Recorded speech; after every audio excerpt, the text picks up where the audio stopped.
Ahojky, vítajte v Glamour Garden Cosmetics. Dneska si ukážeme taký ten riadny glamour, taký silný, taký výrazný, taký ako teoreticky by mal byť. Lebo glamour je o tom, aby vás zvýraznil do takého bodu, kde si vás každý všimne, kde sa stanete taká neodolateľná alebo neodolateľný. Možno ste už videli náš prírodzený glamour a potom taký jemný glamour, takže dneska si ukážeme taký silnejší. Glamouru sa budeme venovať celý tento kanál, takže ak nás ešte nesledujete, tak nám určite dajte odber, pretože my sa budeme tu nás zaoberať nielen takýmto obyčajným alebo moderným glamourom, ale takisto tým klasickým zo starého Hollywoodu alebo z 90. rokov. Viem, mnohí čakáte na tú Pamelu Anderson a nebojte sa, konečne bude po tých všetkých rokoch sľubov, bude na tomto kanále, pretože v tých 90. rokoch ostaneme troška dlhšie. Ukážeme si takisto glamour z tej éry supermodeliek z toho 93. 95. roku, kedy Claudia Schiffer, Cindy Crawford a všetky tieto krásky dominovali móla. No a takisto si ukážeme taký glamour začiatkom rokov 2000, ktorý bol veľmi sexy, bol to stále taký playboy make-up a celkové bol to veľmi dobrý štýl, lebo ženy chceli vyzerať sexy. Takže dajte nám ten odber, pretože my sme tu odborníci na glamour a za tých 25 rokov som sa tu v LA naučila toho hodne. Poďme na to. Na pleti už ako obvykle mám svoju skincare, ešte si ju troška tak zatlačím, zapracujem, otestujem si farbu make-upu, uistím sa, že mi ladí a našim štecom číslo 8 si nanesiem jemnú vrstvu na celú pleť. Tí, čo máte našu húbku do Starlet Spa, tak odporúčam, aby ste nenanášali make-up s tou húbkou. Tá húbka je viac menej na zapracovanie, takže použite náš štetec, alebo teda rôzny iný štetec, ak máte, ale my máme túto 8 na to, alebo 7, ak chcete ten omietkový make-up. A keď si najprv nanesiete vrstvu make-upu, tak potom si ju zapracujte tou našou húbkou. Samozrejme nezabudnite na krk, prípadne na dekolt. No a tu si vezmem tú našu húbku do Starlet Spa a pekne si ten make-up zapracujem. Húbka je už navlhčená, má perfektné množstvo vody. No a ak mám pocit, že niekde mi treba pridať troška viac make-upu, tak si znova vezmem štetec číslo 8 a pridám si troška viac, aby som mala lepšie krytie len na tých miestach, kde to potrebujem. Našim štecom číslo 11 si nanesiem korektor. Znova, už ako som spomínala v predošlých videách, ja mám troška modré okolo očí, takže si vezmem od Charlotte Tilbury tento taký lososovo-ružový korektor a nanesiem si ho tam, kde ho treba, troška aj na očné viečka, len aby som vyrovnala tú pleť troška. No a tu si vezmem už bázu pod očné tiene, ktorú si poriadne zapracujem na očné viečka a hore až po obočie, pretože tým, že ideme robiť silnejší make-up a používať viac sitejšie očné tiene, tak je dobre si vytvoriť takú rovnomernú plochu, aby sa nám tie očné tiene dobre zapracovávali. Pomocou tekutého rozjasňovača si rozjasním časti na tvári, ktoré chcem tak nejako opticky otvoriť. A rozjasňovač zapracujem naším štecom číslo 11. A dosť sa s tým vyhrám, aby sa nám to pekne, krásne všetko zapracovalo, aby sme mali ten kontrast v tvári potom taký prominentnejší. Takže hodne toho rozjasňovača a o chvíľočku pôjdeme na kontúru. Rozjasňovač si pekne môžeme zapracovať ešte aj našou húbkou, aby sme tam nemali nejaké ostré línie a prechody medzi tým. No a ideme na tú našu tekutú kontúru. Ako tekutú kontúru používam produkt, ktorý sme urobili ako test. A myslíme si s Máriou, že táto tekutá kontúra je veľmi dobrá, pretože nie je ani masná, ani málo pigmentovaná.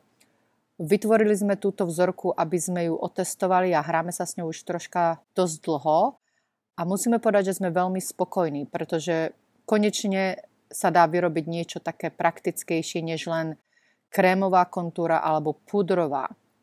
No a my sa vás chceme opýtať, či by ste mali vôbec záujem o takúto tekutú kontúru, či ju máme dať do obehu alebo nie, pretože viem, že mnohí z vás napríklad nepoužívajú kontúru, ale fakt si myslíme, že táto je úplne skvelá, lebo sa dá výborne zapracovať a tým, že je tekutá, parádne splynie s rôznym tekutým make-upom No a našim štecom číslo 9 sa dá krásne takto zatlačiť nielen pod tie kosti, ale aj zmeniť tvar vlastne tých líc. A ak si všimnete, ja si ťahám tú kontúru teraz tak nižšie, že až ku perám skoro, aby som si vytvorila, nechcem povedať, že takú modelkovskú tvár, ale takú štíhlejšiu, takú vytvarovanejšiu. Lebo ako hovorím, v tomto glamúre ide aj o ten typ tých proporcií, hej, ako ich máte vytesané, rozjasnené, pretože toto je taký výrazný glamúr. No a práve týmto štecom 9 sa krásne dá zatlačiť tento produkt do rôznych častí, nielen do líc. A ešte raz, dajte nám vedieť, či by ste mali záujem o rôzne tóny týchto tekutých kontúr, pretože táto kontúra tak krásne zaschne, že nie je suchá na pleti, ale proste splynie s tým make-upom a vôbec nie je nejaká taká ako blato, alebo že by sa naťahovala. Proste tam, kde ju dáte, kde ju zatlačíte v priebehu pár minút, vám ako keby troška uschla a úplne je perfektná, fakt. Len musíme urobiť veľké množstvo, ak ju chceme urobiť, a preto sa pýtame, či by ste mali vôbec záujem, aby sme ju urobili, pretože je to, priznám sa, dosť veľký náklad pre nás, ale určite v nejakom bode, keď aj nie teraz, ju chceme urobiť, pretože myslím si, že sa nám fakt hodne podarila. Kontúru si samozrejme zasa zapracujem našou The Starlet's Puff. Môžeme ju volať len Spuff, lebo to je ako špongia a puff v jednom, hej? Takže sponge and puff in one, ako povieme po anglicky, takže Spuff. To bude taká prezývka. Takže touto našou Spuff si pekne zapracujeme tie hrany, ak ich chceme troška, aby boli tak dostratená viac. A vyhrajte sa s tým, koľko len chcete, ale urobte si fakt tú tvár takú, aby bola pekne vytesaná, aby ten výsledný make-up bol potom taký ostrý, aby bol taký výrazný, aby vás tak zvýraznil. A to samozrejme začína tým, ako sa vytesáme. Tu dokonca používam ten náš kontúrovací produkt aj okolo očí. Takže ja si vlastne ako keby vytesám tie oči aj dole, aby som si vytvorila troška také spodné viečko. A používam náš štetec číslo 6, ktorý síce na toto moc nie je určený, ale funguje, prečo nie? Štece sa dajú použiť aj na rôzne účely, než na čo sme ich nadizajnovali. Huda Beauty púder, ktorý nám odporúčila Ivanka, ak ste videli môj vlog, keď som išla k nej na make-up do Žiliny, tak som si ho kúpila. Je to ten odtieň Cupcake a musím povedať, že je fakt dobrý, takou jemnejšou nejakou húbkou, ktorú kúpite hoci kde, si dobre zapracujete tú T-zónu.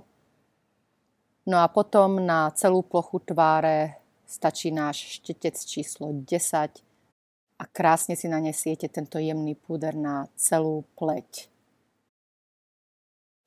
Idem si robiť troška také výraznejšie obočie, takže tentokrát použijem aj gel na to, aby som si aj tých pár vláskov troška tak zhrubla a vyčesala. No a kým mi tento gel schne, lebo musíte mu dať pár minút, tak ja si idem okontúrovať nos. Kontúru si idem ešte zvýrazniť pudrovou kontúrou a keďže my ešte nemáme štetec na kontúru, používam tento všeobecný, čo mám už asi 20 rokov, tak len tak trocha, aby som si zvýraznila tie líca hore, neťahám produkt až moc dole. A keď je už obočie zaschnuté, teda ten gel, tak idem si zobrať náš štetec číslo 5 a pekne si púdrom od Anastasia Beverly Hills začnem kresliť to moje obočie. Tento štetec viete, že je na očnú linku, ale je výborný, ak potrebujete aj púdrové obočie, tak je výborný, určite odporúčam. Na líca idem použiť náš štetec číslo 1 a tu používam odtieň Happy od Rare Beauty. Je to krásna ružová, ktorá doslova pristane každému. Videla som tento odtieň aj na černoškách a úplne nádherný bol. Čím tmavšia pleť, tak tým mi pripadá, že táto licenka od Rare Beauty je ešte krajšia potom. Na oči idem použiť len také námatkové očné tiene. Nejdem ich moc riešiť, lebo tento vzhľad alebo typ glamúru nie je toľko o tých farbách, aké idem použiť, ale ide o tú techniku. Je to taký základný glamúr a preto dávam trblietky na očné viečka a oči mám troška už vykonturované, takže štecom číslo 3 si nanesiem len tak jemne nejaký taký šedohnedý tieň, taký neutrálny. Idem skúsiť ostať okolo takých neutrálnejších tónov, pretože väčšinou používam také teplejšie na oči, tak som si povedala, že vyskúšam také studenšie troška pre vás. No a dole si dávam hnedý, taký troška do bronzová odtieň s trblietkami a aplikujem ho našim štecom číslo 4, to je ten menší.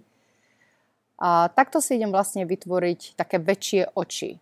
A väčšie oči sa dajú urobiť rôznymi technikami, ale toto je jedna z nich. Takže začneme týmto a potom si ukážeme aj treba z 60. roky a také tie zaujímavé veci, ako sa otvárajú oči, teda tie techniky.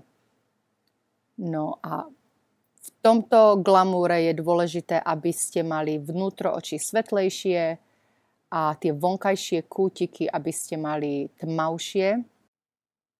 Takže si nanášam taký tmavší, on tu vyzerá dosť taký šedý, ale on je studený hnedý tieň. A dobre si ho zapracujem tým našim štecom číslo 4 do tých vonkajších kútikov. Sledujte, ako to robím.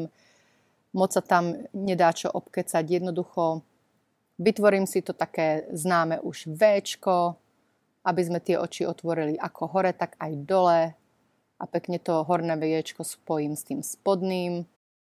Potom si vezmem gelovú očnú linku. Táto je čierna od Inglotu, podľa mňa je najlepšia gelová linka. Fakt, ako nikto nerobí lepšiu podľa mňa. Aspoň teda, čo som skúšala. A znova našim štecom číslo 5 si idem nakresliť takú základnú, obyčajnú linku. Žiadne také tie moderné, čo idú pod obočie. Jednoducho robíme taký ten základný tvar, aby sme začínali tu. A od toho sa budeme ďalej vyvíjať potom v tých videách.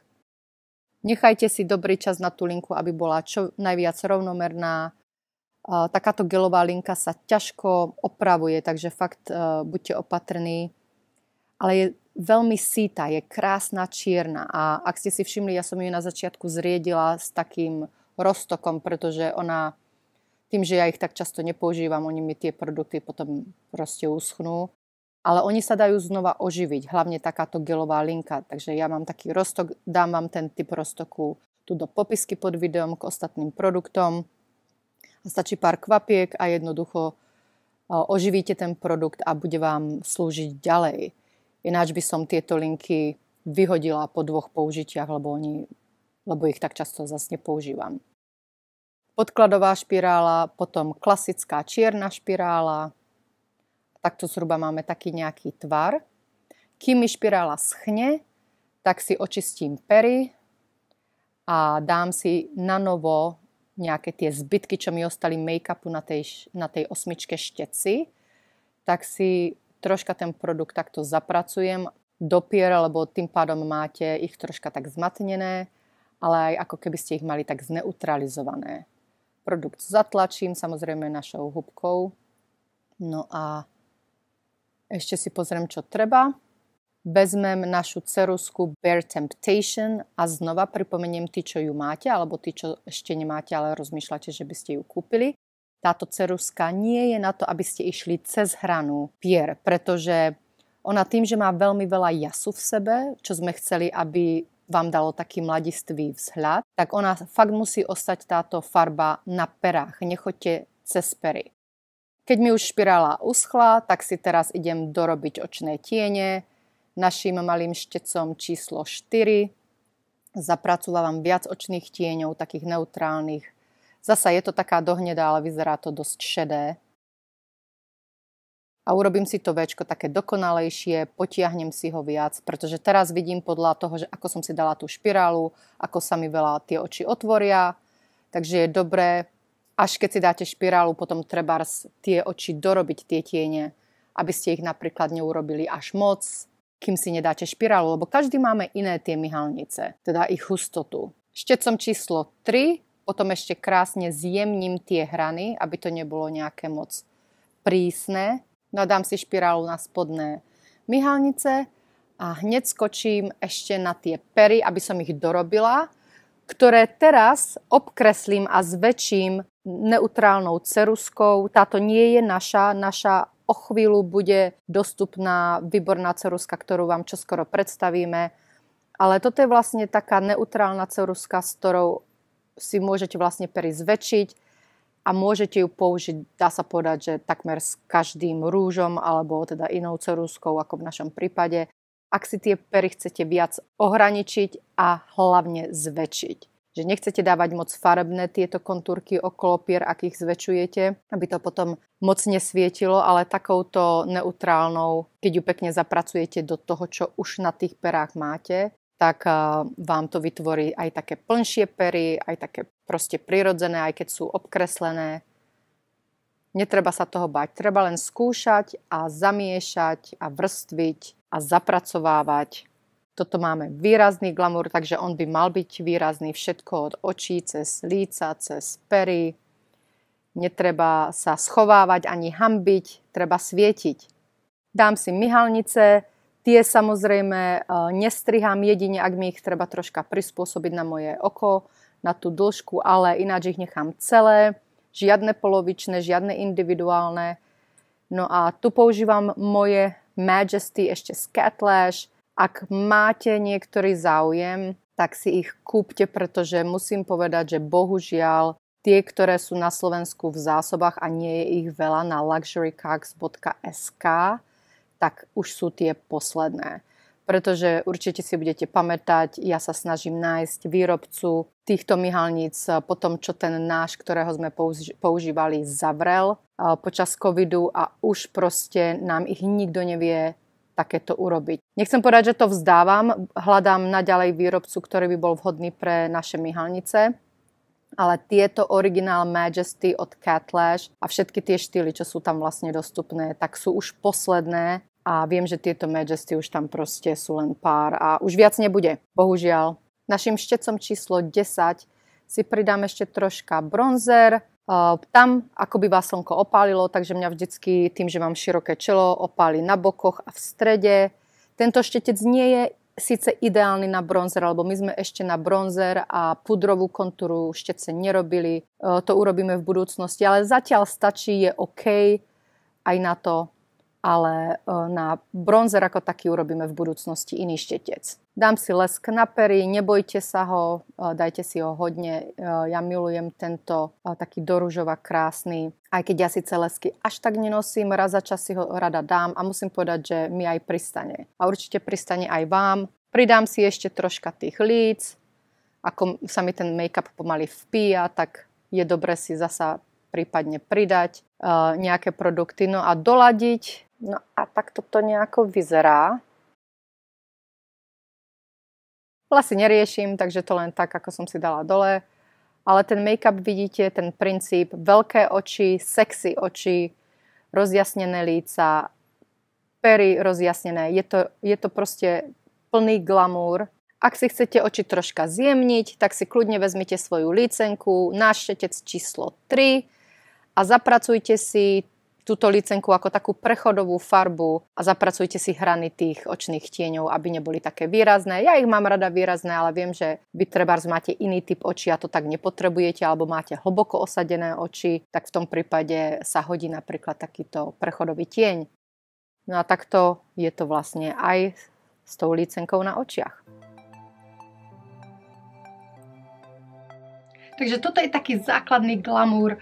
Ako hovorím, farby sa dajú zameniť.